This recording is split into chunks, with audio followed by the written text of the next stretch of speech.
Well,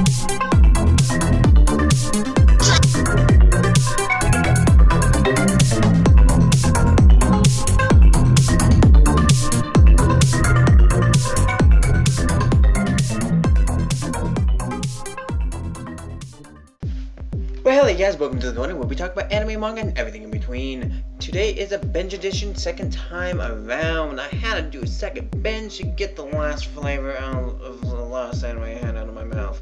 If you guys don't know, it was a very aggravating one. I mean, that was just one of those things. We're not going to go into it, okay?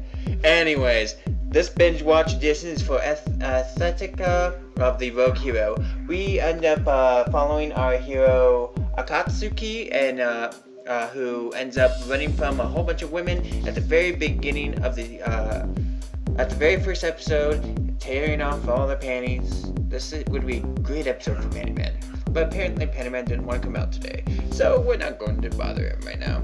But anyways, he loves to grab women's undergarments. The reason I say undergarments is because he grabs both the bras and the panties, so it's easy to say undergarments again, but it's not the point. I didn't need to explain that, I just felt like I had to, I don't know why.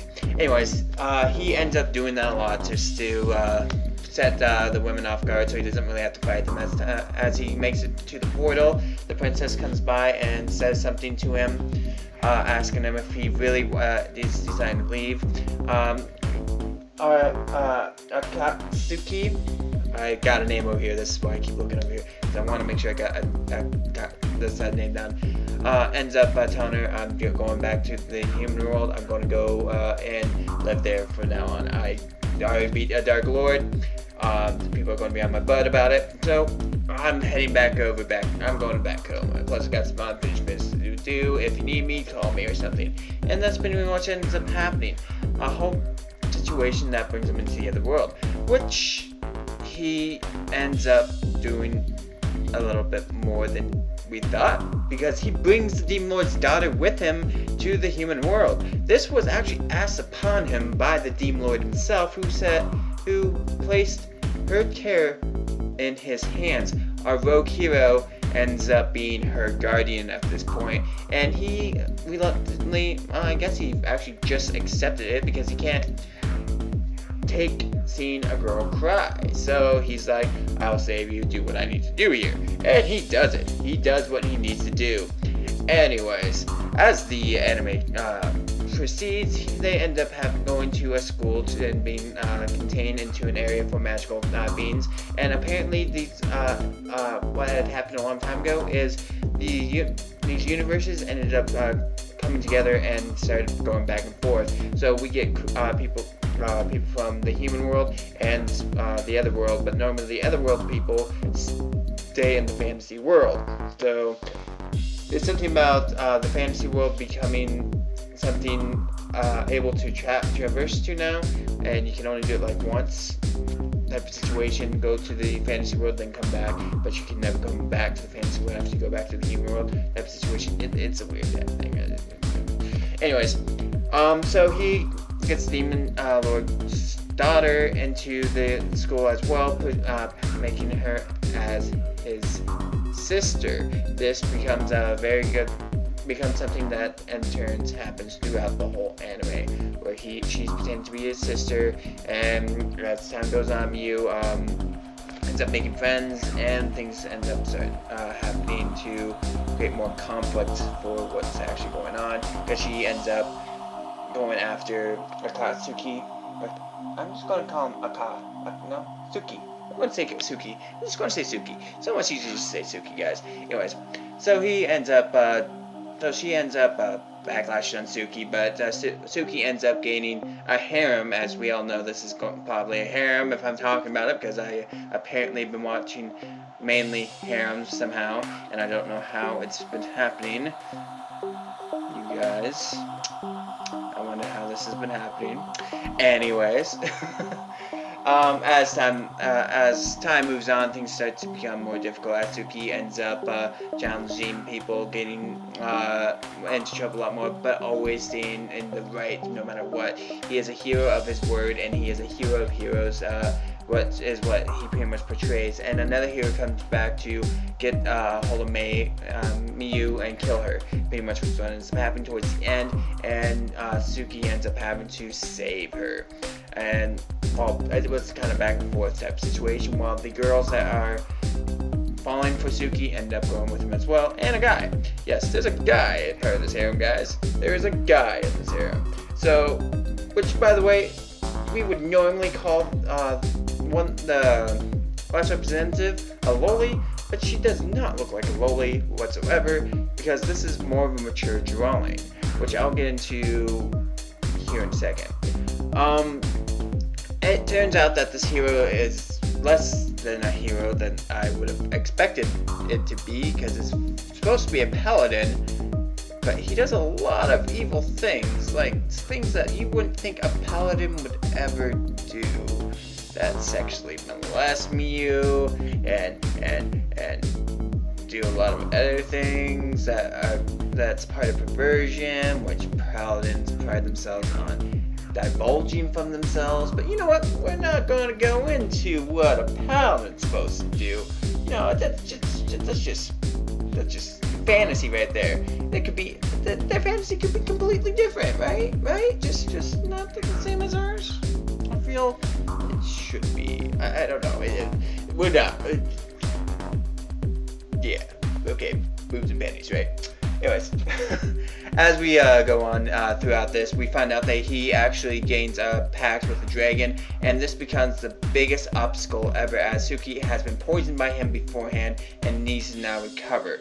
Suki's friends end up coming in to hold back the dragon long enough for him to be unpoisoned, and him going back into the battle, taking him out. But unfortunately for the cocoon has been paying attention this whole time, and the fantasy world type of situation, and a war breaks out no matter what ends up happening, whether the princess dies or she doesn't. So they, towards the very end, they end up having to go to the fantasy world, which drags everybody along with him. Not on purpose. It was only supposed to be like 4 people, and it turned out to be 6. But, you know, that's the end of the anime, which gives a lot more to be added onto this anime as well. And with a giant cliffhanger like that going into the other world. Well, this anime was done in 2012, towards the end of 2012, and it's 2017 now. I know we've had some animes that have popped up after a good 4 or 5 years of not having one, but I'm going to guess this one lands under the animes that went unnoticed, actually, and didn't really have much of a following because of certain aspects in it. It could only be shown to certain audiences in the first place, because between full frontal nudity, not full frontal, partial frontal nudity, full frontal never happened at all, to sexual profanities, this anime really sits back on that back shelf where only people from 18 and up would ever be able to see in the first place. It looks like there's no new sub-dub for it either, which means it just continues on manga itself, and the manga industry is a lot more stable than the anime industry anyways, just because mangas get bought a lot more than animes. But that's not what I'm trying to say here, though. So this one has one of the one-season ones that should have had a second season. A second season to elaborate on to what was going on, which would probably end up in the 3rd season, which I'm thinking is what they were going to try for in the first place, because the first season pretty much ends off with the killing of the paladin. The second season would have probably ended off at the end of the being in that world, and the 3rd season would have ended off taking out Cocoon and ending the anime altogether. So it looks like it could have been a 3-season anime at most, but with what ends up happening, it didn't happen. This anime is actually fairly well drawn. Like I said, when there's a loli in there, but the loli doesn't really look loli. You can tell she's a younger girl, and they don't show anything with her, in the very least. Just her being there type of situation. A younger girl, skipped a few grades, is in high school with them, and ends up being there. The art is so well done and so serious looking that she doesn't look like a typical loli. She's just a loli that is loli in word, pretty much, not in looks. And it's just because of her age, honestly. The storyline was fairly adept. It had a lot when it came down to the storyline. It went from, even though they had a perverted main character, he had a lot of sides to him. It showed how he progressively made the girls understand who he was a little bit more as time went on and start falling for him instead, and even through his perversions. He has a lot of perversions. He likes to take off underwear. He likes to take off bras. There's a swimsuit tag competition where he gets chosen for everybody to take his swim trunks, and he goes around and just starts taking everybody else's swimsuits off, pretty much. Well, except for the guys with their swim trunks, so he just kind of knocked them out. That's the point.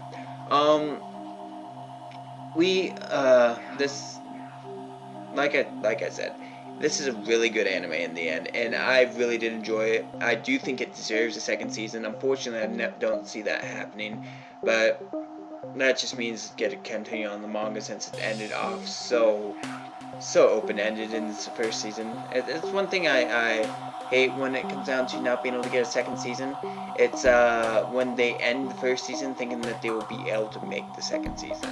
Whether they're in the process of making it or not, I have not seen a release date for that at all. And as I've looked through it, it doesn't look like they're going to have one either. And it's up to 3 volumes in the manga, it looks like. Yeah, I'm actually looking this up right now because I wanted to make sure what I was saying was true. Yeah, the manga's up to 3 volumes, but they do have a light novel that is still continuing to this day, and it's up to 11 volumes. But the manga seems to... Oh, it's still going as well. So, yeah, never mind. The manga's still going. We're good. The anime, no. The anime is just... Like, it says it's completed with 7 special episodes, so... Yeah, that's all we're getting out of that. These binge watch episodes usually end up running long just because I end up discussing a little bit more than the other animes. It's a full anime discussion. I recommend watching it as long as you're old enough to watch it, honestly, because there is nudity in this. There is a lot of panties in it. The end panties for the vice president of student council was purple. The last panties for Miyu was pink. Yes, I remember that right now because it was very apparent. Like, they made sure to show them. This is why I said Pantyman deserves to be in this episode, but he's not. So, anyways. So, if you like a good fantasy world with a great storyline, but a pervy main character, and a lot of comedy, but still being able to be serious, this is the anime for you. It has a great setup when it comes down to it, and some people might be thrown off by the pervy main character, but honestly, it makes the anime what it is in the end. It makes it how it needs to go, and kind of shows a lot to it. So, plus he's known as a rogue hero, so it's kind of different, I guess. Anyways, you guys, that's it for me today. I'm going a little bit longer than I want to here, so until the next time, guys, I hope you guys have a great day, and a fun one as well. Hey guys, thank you for watching. If you guys enjoyed it, make sure you press the like button below. If you have any comments, the same thing goes for there. Leave your comment below.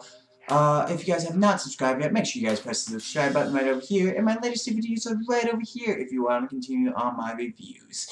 But other than that, I hope you guys have a great day and a fun one.